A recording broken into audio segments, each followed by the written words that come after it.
Tiwari academy में आपका स्वागत है। आज हम अध्याय 9 बीजीय व्यंजक एवं सर्व समीकरण इसकी प्रश्नावली 9.2 करेंगे। प्रश्न 1, निम्नलिखित एक पदी युग्मों का गुणनफल ज्ञात कीजिए। भाग 1 करते हैं। बच्चों यहाँ पर दो व्यंजक दिए गए हैं और दोनों व्यंजक बच्चों एक पदी हैं। निम्नलिखित एक पदी युग्मों का गुणनफल ज्ञात कीजिए। तो हमें जो एक पदी युग्म दिए गए हैं प्रत्येक भाग में इनका गुणनफल ज्ञात करना है। तो भाग 1 में एक पदी व्यंजक 4 और 7p हैं। तो यहाँ पर हम लिखेंगे गुणनफल बराबर 4 गुणा 7p।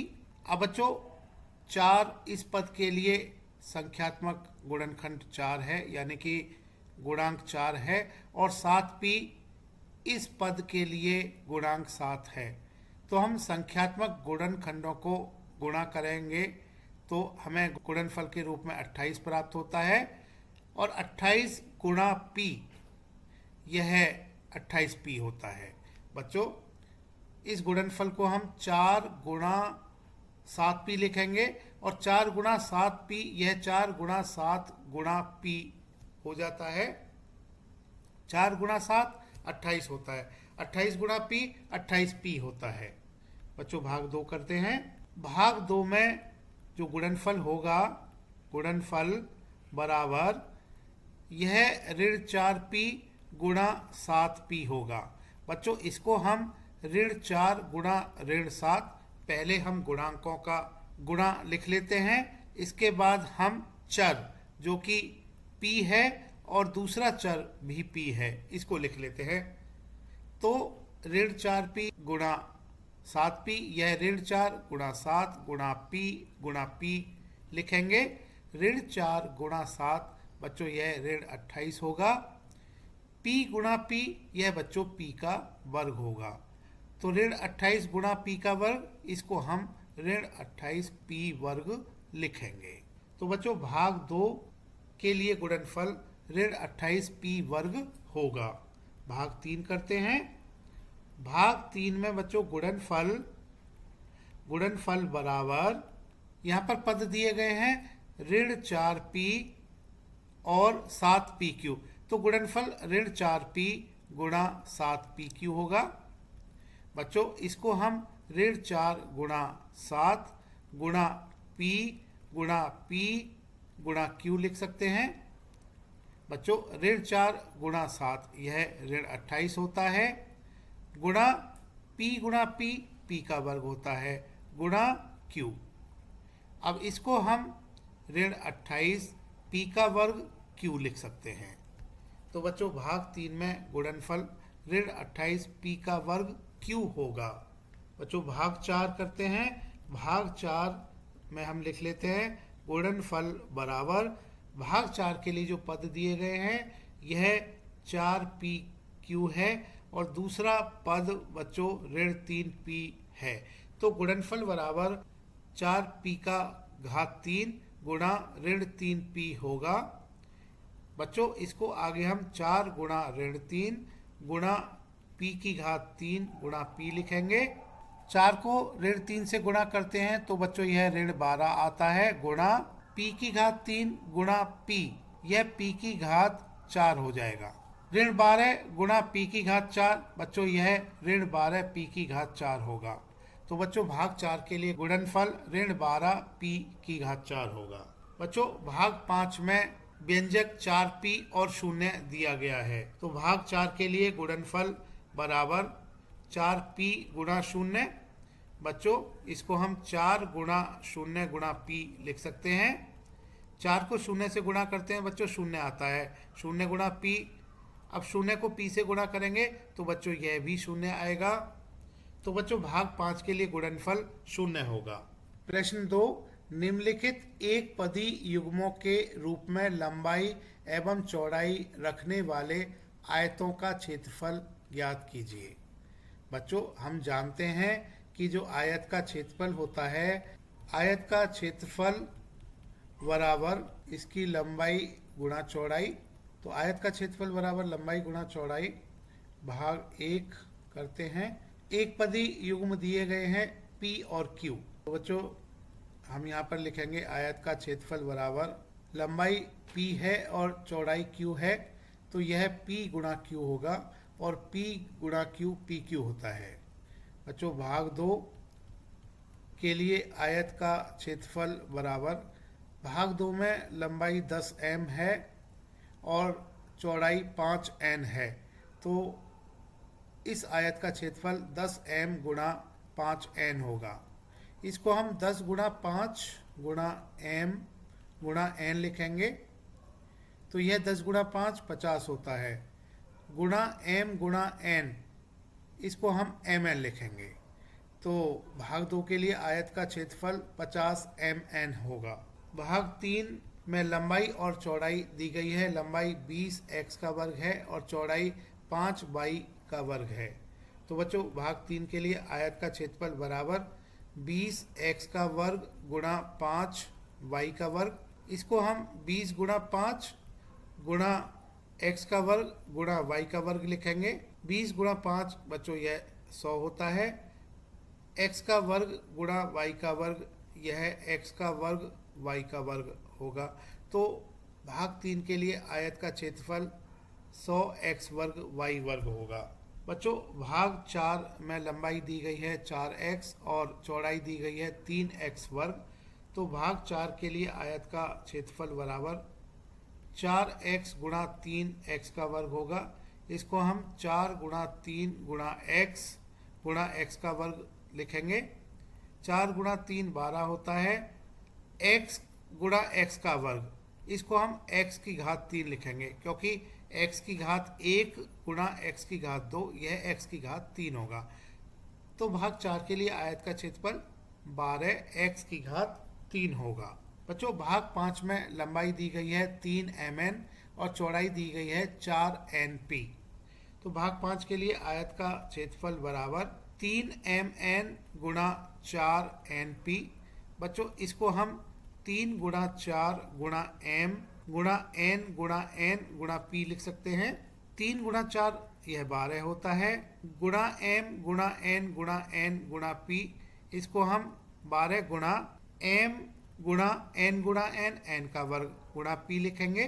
12 गुणा m गुणा n का वर्ग गुणा p, यह 12 m n वर्ग p होगा। तो बच्चों भाग 5 के लिए आयत का क्षेत्रफल 12 m n वर्ग p होगा। प्रश्न 3, गुणनफलों की सारणी को पूरा कीजिए। बच्चों यहाँ पर हम एक सारणी देख रहे हैं। यहाँ पर प्रथम पंक्ति में कुछ एक पदी व्यंजक दिए गए हैं। यह 2x ऋण 5y 3x का वर्ग ऋण 4xy 7x वर्ग y और ऋण 9x वर्ग y वर्ग है। प्रथम स्तंभ में भी एक पदी व्यंजक दिए गए हैं। यह 2x ऋण 5y 3x वर्ग ऋण 4xy 7x वर्ग y और ऋण 9x वर्ग y वर्ग हैं। बच्चों हमें सारणी को पूरा करना है।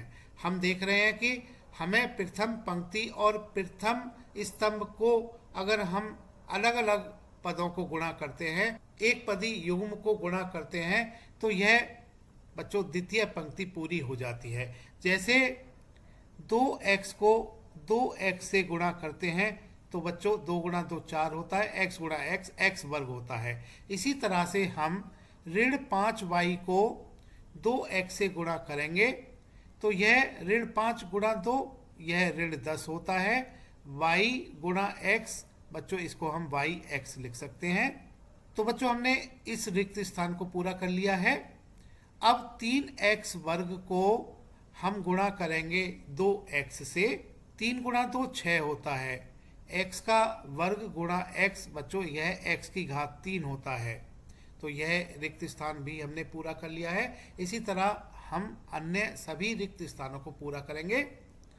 तो बच्चों ऋण 4xy गुणा 2x, इसको करने के लिए ऋण 4 गुणा 2 ऋण 8 होता है। x y गुणा x, x गुणा x x वर्ग होता है। y को हम यहाँ पर y लिखेंगे तो यहाँ रिक्त स्थान में ऋण 8x वर्ग y आएगा। अब बच्चों अगले रिक्त स्थान को पूरा करने के लिए 7x वर्ग y गुणा 2x करना होगा। 7 गुणा 2 14 होता है, एक्स वर्ग गुणा एक्स एक्स की घात 3 होता है, और इसके साथ हम y लिखेंगे। 7x वर्ग y गुणा 2x, यह 14x की घात 3 y होगा। अगले रिक्त स्थान को पूरा करने के लिए ऋण 9x वर्ग y वर्ग गुणा 2x करना होगा। ऋण 9 गुणा 2 यह ऋण 18 होता है, x वर्ग गुणा x यह x की घात 3 होता है, y वर्ग हम बच्चों यहाँ पर ऐसे ही लिखेंगे। तो ऋण 9x वर्ग y वर्ग गुणा 2x ऋण 18x की घात 3 y वर्ग होगा। तो बच्चों हमने यह पंक्ति पूरा कर ली है। अब हम दूसरी पंक्ति को पूरा करेंगे। बच्चों दूसरी पंक्ति के पहले रिक्त स्थान को भरने के लिए हमें 2x को गुणा करना होगा ऋण 5y से। 2 गुणा ऋण 5 बच्चों यह ऋण 10 होता है, x गुणा y इसको हम xy लिखेंगे। तो पहला रिक्त स्थान पूरा हो गया है। दूसरे रिक्त स्थान को भरने के लिए हमें ऋण 5y गुणा ऋण 5y करना होगा। ऋण 5 गुणा ऋण 5 बच्चों यह 25 होता है, y गुणा y यह y का वर्ग होता है। तो बच्चों दूसरे रिक्त स्थान में 25y का वर्ग आएगा। तीसरा रिक्त स्थान यहाँ उदाहरण के लिए भरा हुआ है पहले से ही। 3 गुणा ऋण 5 ऋण 15 होता है, x वर्ग गुणा y यह x वर्ग y होता है। तो तीसरा रिक्त स्थान में ऋण 15 x वर्ग y यहाँ पर पहले से यह भरा हुआ है। चौथे रिक्त स्थान को भरने के लिए हमें ऋण 4xy को गुणा करना होगा ऋण 5y से। ऋण 4 गुणा ऋण 5 बच्चों यह धन 20 होता है, इसको 20 लिख लेते हैं। xy गुणा y यह xy वर्ग होगा। तो बच्चों तृतीय पंक्ति के चौथे रिक्त स्थान में 20xy वर्ग आएगा। अगले रिक्त स्थान भरने के लिए 7x वर्ग y गुणा ऋण 5y करना होगा। 7 गुणा ऋण 5 ऋण 35 होता है, x वर्ग y गुणा y यह x वर्ग y वर्ग होगा, क्योंकि y गुणा y y वर्ग होता है। तो बच्चों इस रिक्त स्थान में ऋण 35 x वर्ग y वर्ग आएगा। अंतिम रिक्त स्थान को पूरा करने के लिए ऋण 9x वर्ग y वर्ग को गुणा करना होगा ऋण 5y से। ऋण 9 गुणा ऋण 5 यह 45 होता है, x वर्ग y वर्ग गुणा y यह x वर्ग y की घात 3 होगा, क्योंकि y वर्ग गुणा y यह y की घात 3 होता है। तो बच्चों इस अंतिम रिक्त स्थान में 45 x वर्ग y की घात 3 आएगा। हमने तृतीय पंक्ति को पूरा कर लिया है। बच्चों अब हम चतुर्थ पंक्ति को पूरा करेंगे।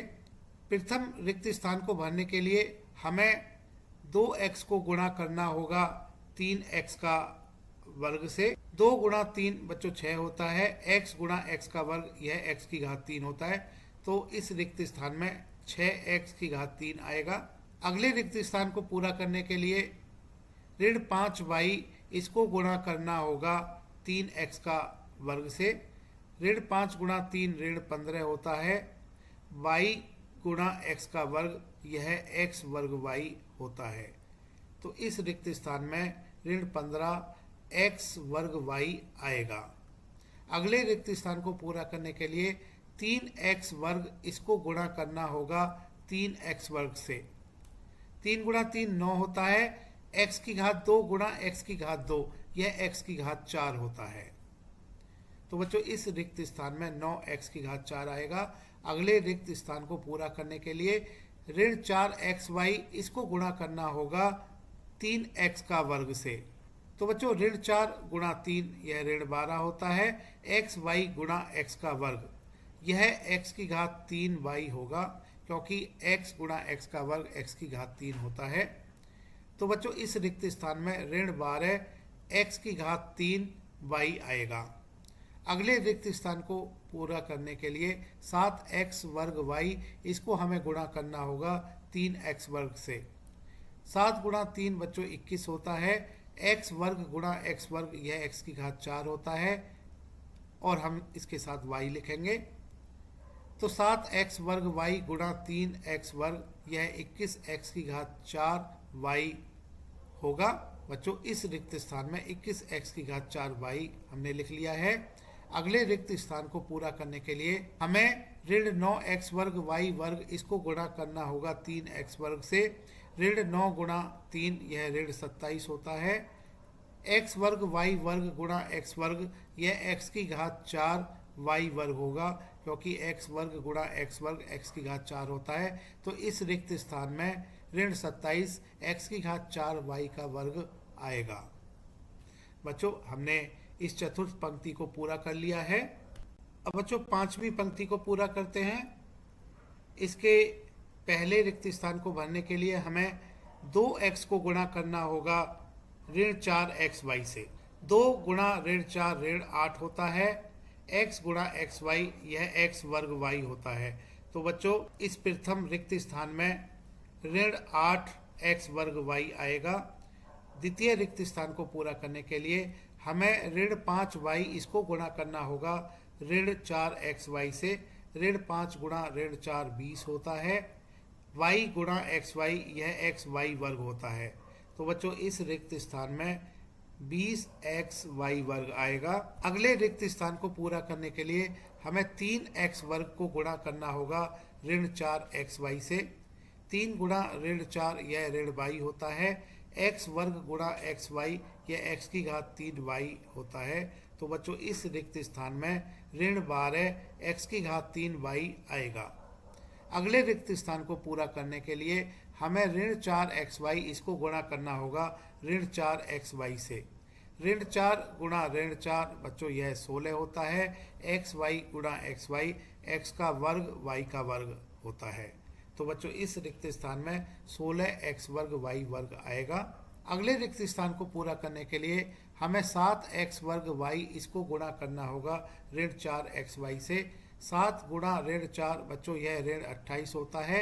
x वर्ग y गुणा xy यह x की घात 3 y की घात 2 होता है, क्योंकि x वर्ग गुणा x यह x की घात 3 होता है। y गुणा y यह y की घात 2 होता है। तो इस रिक्त स्थान में ऋण 28 x की घात 3 y की घात 2 आएगा। अंतिम रिक्त स्थान, इस पंक्ति के अंतिम रिक्त स्थान को पूरा करने के लिए हमें ऋण 9x वर्ग y वर्ग इसको गुणा करना होगा ऋण 4xy से। ऋण 9 ऋण 4 बच्चों यह 36 होता है।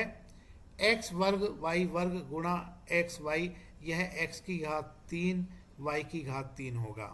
तो बच्चों इस रिक्त स्थान में 36 x की घात 3 y की घात 3 आएगा। बच्चों हमने इस पांचवी पंक्ति को पूरा कर लिया है। बच्चों अब हम छठी पंक्ति को पूरा कर लेते हैं। इस पंक्ति के पहले रिक्त स्थान को भरने के लिए हमें 2x को गुणा करना होगा 7x वर्ग y से। बच्चों 2 गुणा 7 14 होता है। x गुणा x वर्ग y यह x की घात 3 y होता है। तो बच्चों इस रिक्त स्थान में 14x की घात 3 y आएगा। बच्चों द्वितीय रिक्त स्थान को पूरा करते हैं। इसको पूरा करने के लिए हमें ऋण 5y इसको गुणा करना होगा 7x वर्ग y से। ऋण 5 गुणा 7 यह ऋण 35 होता है। y गुणा x वर्ग y यह x वर्ग y वर्ग होता है। तो बच्चों इस रिक्त स्थान में ऋण 35 x वर्ग y वर्ग आएगा। अगले रिक्त स्थान को पूरा करने के लिए 3x वर्ग इसको गुणा करना होगा 7x वर्ग y से। 3 गुणा 7 बच्चों 21 होता है। x वर्ग गुणा x वर्ग y यह x की घात 4 y होता है। तो बच्चों इस रिक्त स्थान में 21x की घात 4 y आएगा। अगले रिक्त स्थान को पूरा करने के लिए ऋण 4xy इसको गुणा करना होगा 7x वर्ग y से। ऋण 4 गुणा 7 यह ऋण 28 होता है।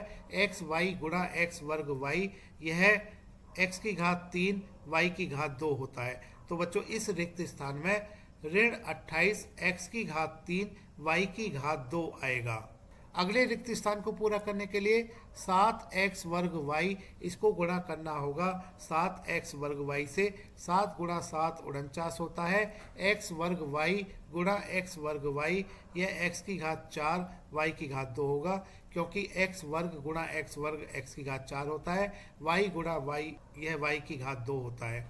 तो बच्चों इस रिक्त स्थान में 49 x की घात 4 y की घात 2 आएगा।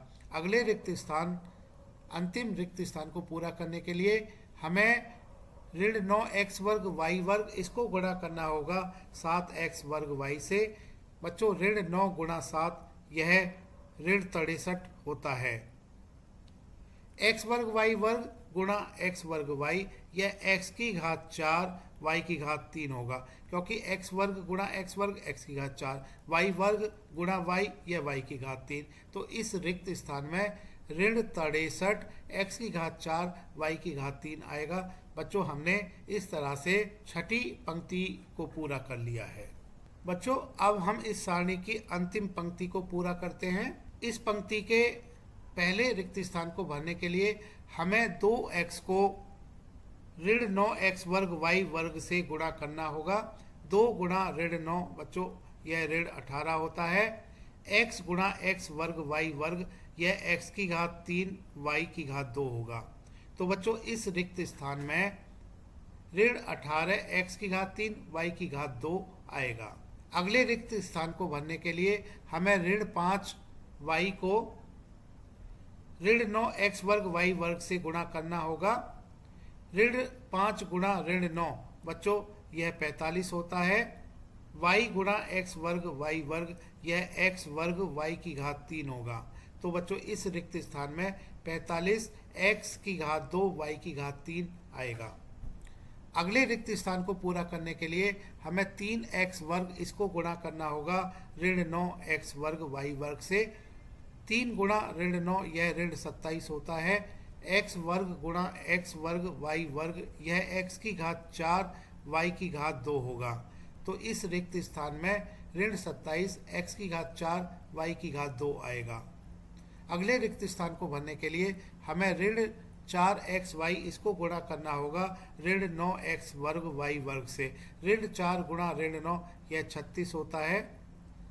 xy गुणा x वर्ग y वर्ग, यह x की घात 3 y की घात 3 होगा। तो बच्चों इस रिक्त स्थान में 36 x की घात 3 y की घात 3 आएगा। अगले रिक्त स्थान को भरने के लिए 7x वर्ग y, इसको गुणा करना होगा ऋण 9x वर्ग y वर्ग से। 7 गुणा ऋण 9, बच्चों यह ऋण 63 होता है।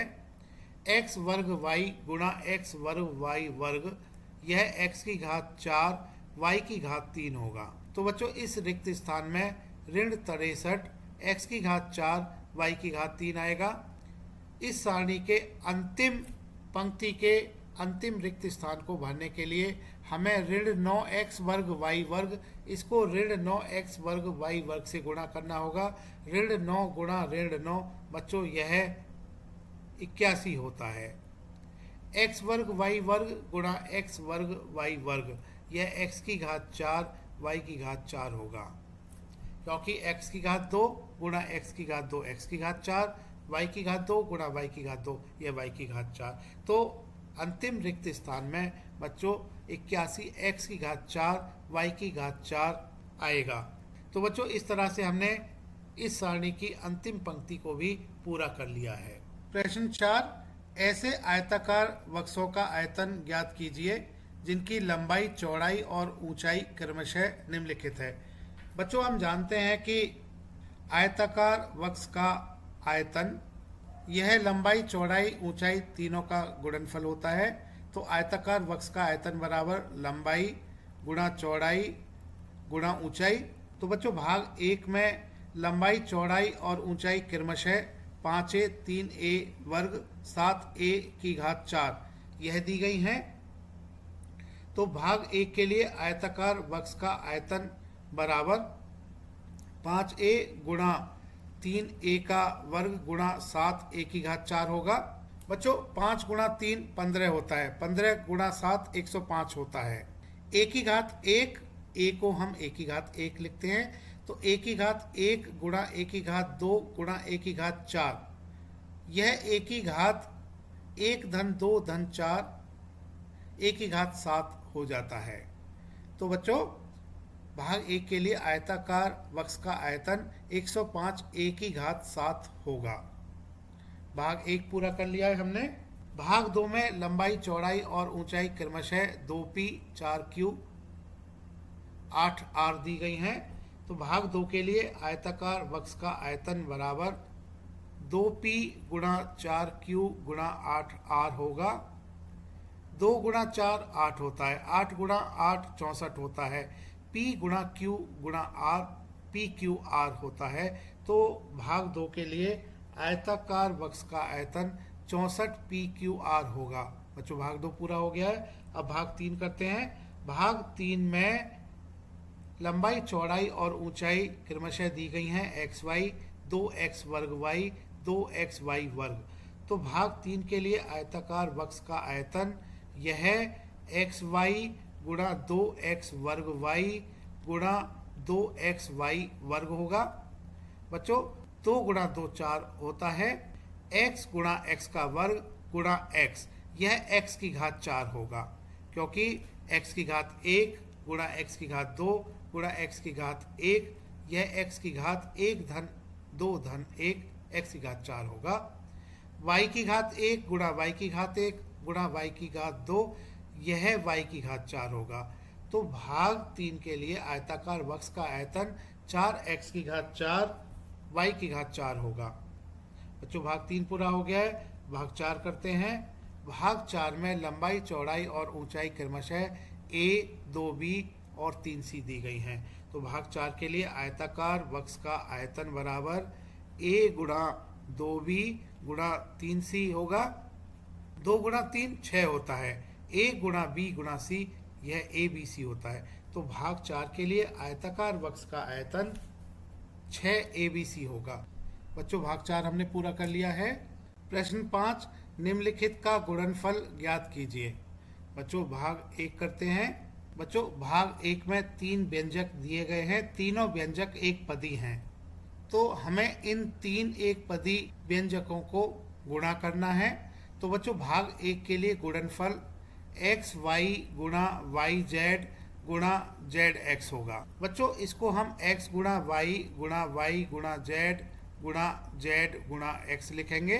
बच्चों यहाँ पर हम देख रहे हैं कि x 2 बार है, यानी x गुणा x यह x वर्ग होता है, y 2 बार है, y गुणा y यह y की घात 2 होगा, y का वर्ग होगा, z गुणा z 2 बार है तो यह z की घात 2 यानी z वर्ग होगा। तो बच्चों यह x वर्ग गुणा y वर्ग गुणा z वर्ग होगा। इसको हम x वर्ग y वर्ग z वर्ग लिखेंगे। तो बच्चों भाग 1 के लिए गुणनफल x वर्ग y वर्ग z वर्ग होगा। भाग 2 करते हैं। बच्चों भाग 2 के लिए गुणनफल यह a गुणा ऋण a का वर्ग गुणा a की घात 3 होगा। यहाँ पर सभी पद में चर a दिया गया है। पहला पद a की घात 1, दूसरा पद ऋण a की घात 2, तीसरा पद a की घात 3।